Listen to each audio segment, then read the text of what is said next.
Hello मेरे पढ़ाकू दोस्तों। किसी भी तरह के मैथ्स को सॉल्व करने के लिए हमें नंबर सिस्टम को जानना बहुत ज़रूरी होता है कि नंबर्स कितने तरह के होते हैं। तो इस वीडियो में आज हम नंबर के बारे में सीखेंगे कि नंबर कितनी तरह के होते हैं। तो सबसे पहले नेचुरल नंबर हम जानेंगे कि नेचुरल नंबर क्या होता है।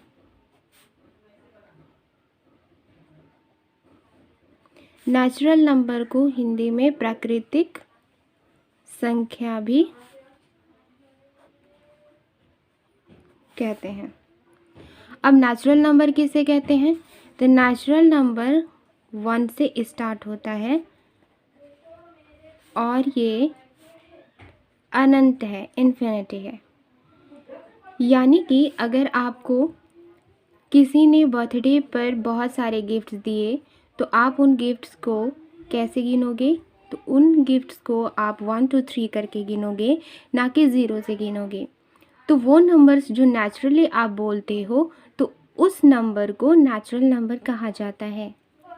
नेक्स्ट है हमारा होल नंबर।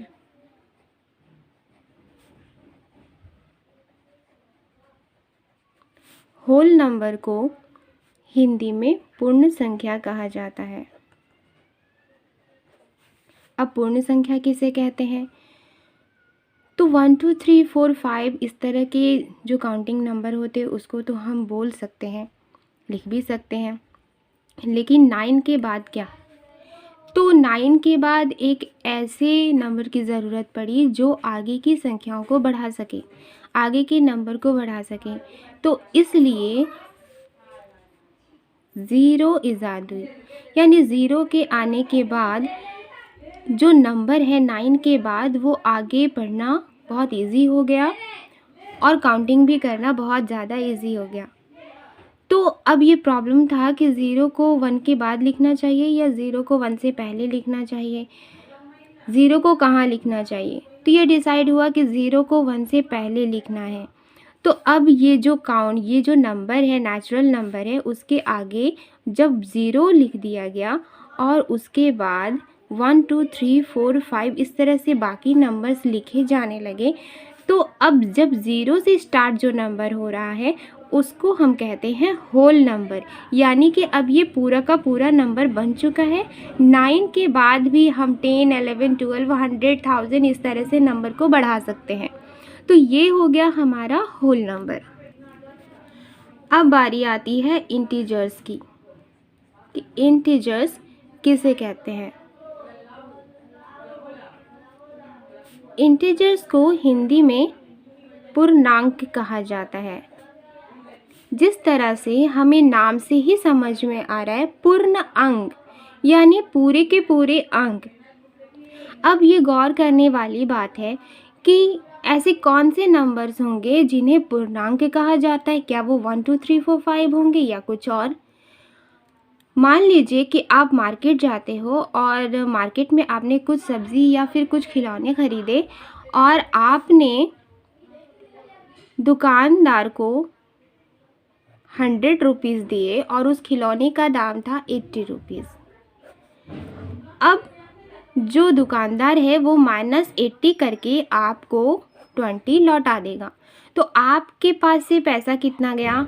-80 और आया कितना? 20।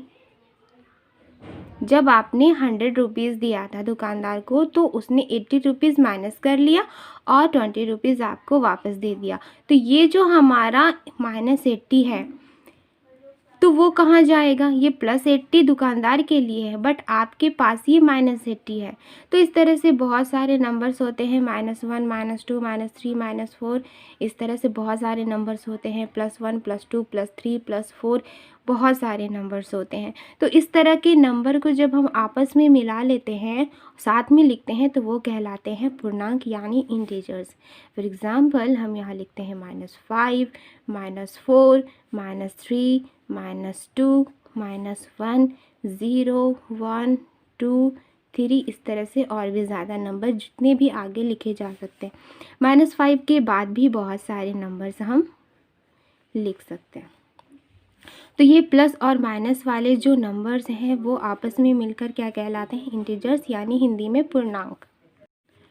अब बारी आती है प्राइम नंबर की। अब प्राइम नंबर क्या होता है? प्राइम नंबर को हिंदी में कहा जाता है अभाज्य संख्या। अभाज्य संख्या, नाम से ही पता लगता है कि अभाज्य, जिसको जो भाज्य ना हो। इसे दूसरे शब्दों में हम कह सकते हैं कि numbers which has only two factors are called prime numbers. Means कि ऐसे नंबर्स जिनके सिर्फ दो ही फैक्टर हो, दो के टेबल से ही वो कटता हो, एक 1 के टेबल से और एक खुद के टेबल से। एग्जाम्पल हम अगर यहाँ पर लेते हैं 2, तो 2 का फैक्टर क्या होगा? 1, यानी एक के टेबल में 2 बार में 2 आएगा और 2 खुद के टेबल में एक बार में कटेगा। दूसरा अगर हम लेते हैं 3, तो ये इसका भी फैक्टर होगा 1 और 3। इसी तरह से 4 क्या प्राइम नंबर होगा? तो 4 जो है वो 1 से डिवाइड होता है, 2 से डिवाइड होता है और 4 से डिवाइड होता है, तो ये प्राइम नंबर नहीं होगा। 5 के बारे में देखें तो 5 का फैक्टर 1 होगा और 5 खुद से कटेगा। यानी कि हमें ये पता चला कि ऐसे नंबर्स जो 1 से डिवाइड होते हैं, 1 से कटते हैं और खुद से कटते हैं, तो वो नंबर्स क्या कहलाएंगे? Prime number. ये प्राइम है भाई, खुद में ही रहता है ये, इसलिए वो 1 और खुद से ही कटता है, तो वो नंबर क्या कहलाता है? प्राइम नंबर्स, जिसको हिंदी में अभाज्य संख्या कहा जाता है। अब बारी आती है कंपोजिट नंबर्स की। कंपोजिट नंबर, कंपोजिट नंबर को हिंदी में संयुक्त संख्या कहा जाता है। संयुक्त मतलब क्या होता है? जुड़ा हुआ, है ना। 2, 3 आपस में जुड़ जाते हैं तो वो होता है संयुक्त, एक हो जाना, इकट्ठा हो जाना, जुड़ जाना। तो कंपोजिट नंबर किसे कहते हैं? तो ऐसे नंबर्स जिनके फैक्टर्स 2 या 2 से ज़्यादा होते हैं।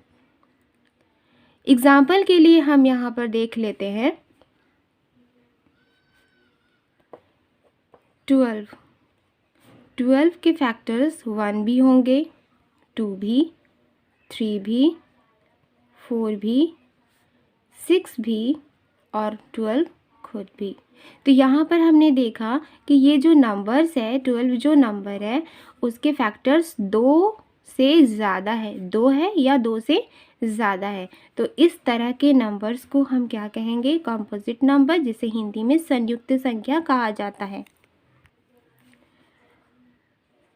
अब हम सीखेंगे इवन नंबर।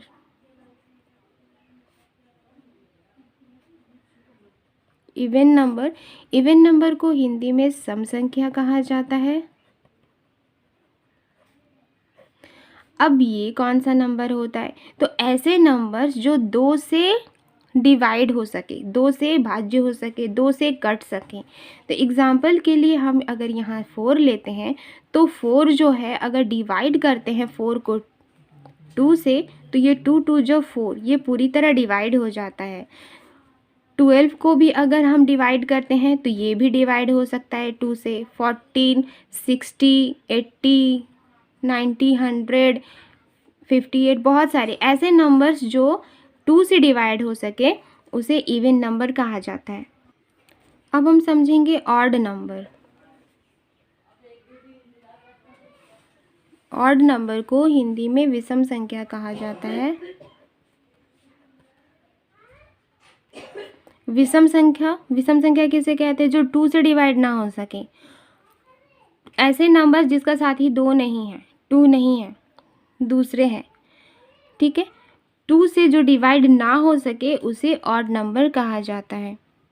जैसे कि 3 को अगर हम 2 से डिवाइड करते हैं तो उसमें तो डिवाइड नहीं हो पाएगा।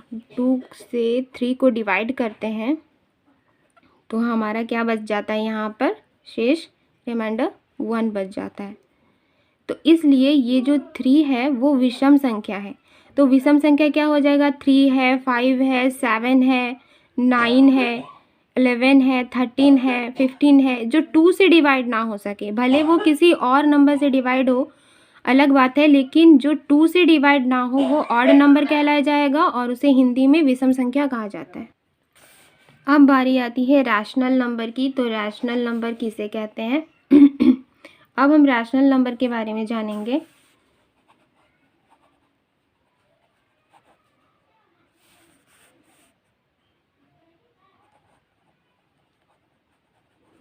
रैशनल नंबर को हिंदी में परिमेय संख्या कहा जाता है।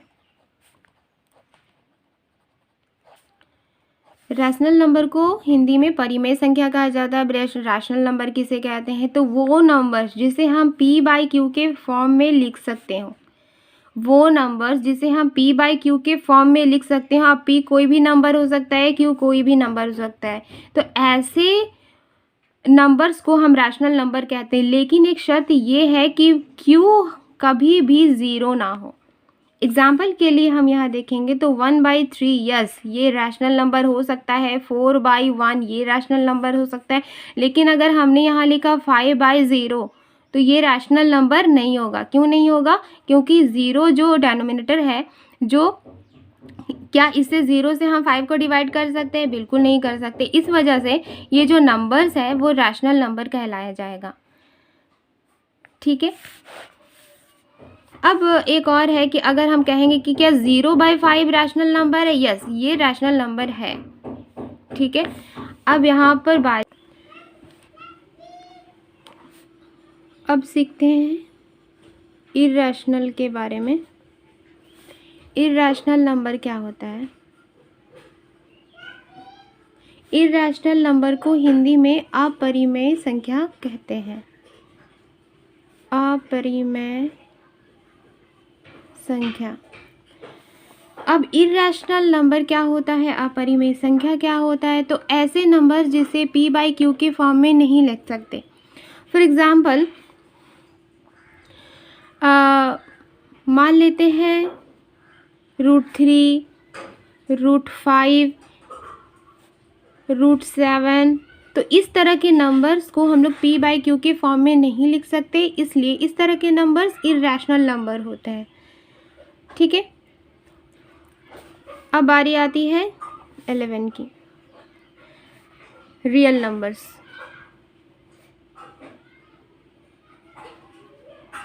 रियल नंबर को हिंदी में वास्तविक संख्या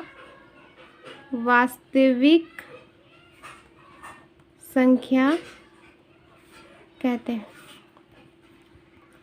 एक और बात बता दो कि एक सेपरेट वीडियो में हम रैशनल और इरैशनल नंबर के बारे में जानेंगे कि रैशनल नंबर और इरैशनल नंबर क्या होते हैं, क्या इरैशनल को रैशनल में लिखा जा सकता है, रैशनल को इरैशनल में लिखा जा सकता है।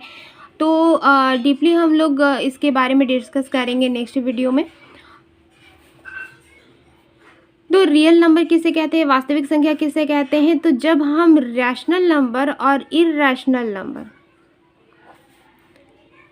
को पढ़ते हैं, लिखते हैं, तो रैशनल नंबर और इरैशनल नंबर दोनों मिलाकर रियल नंबर कहलाते हैं, जिसे हिंदी में वास्तविक संख्या कहा जाता है। तो आज इस वीडियो में सिर्फ इतना ही, और इस तरह के बहुत सारे सब्जेक्ट के ऊपर मैं वीडियो बनाऊंगी। और अगर आप लोगों को किसी भी सब्जेक्ट की किसी भी टॉपिक अगर आपको समझना है तो प्लीज़ आप कमेंट कीजिएगा। कोशिश की जाएगी कि हर एक सब्जेक्ट के टॉपिक्स के ऊपर एक अलग से वीडियो, सेपरेट वीडियो बनाई जा सके और आपके डाउट को क्लियर किया जा सके। तो आज हमने मैथ्स में नंबर सिस्टम के ऊपर पढ़ा है, कितने तरह के नंबर होते हैं। तो इसी तरह मैं रेगुलर 2 वीडियो अपलोड करूँगी, और ये या तो हिस्ट्री सब्जेक्ट के ऊपर होगी, या सिविक्स, केमिस्ट्री, बायोलॉजी, फिजिक्स, ये अलग अलग तरह के सब्जेक्ट के किसी एक टॉपिक पर मैं वीडियो बनाया करूँगी।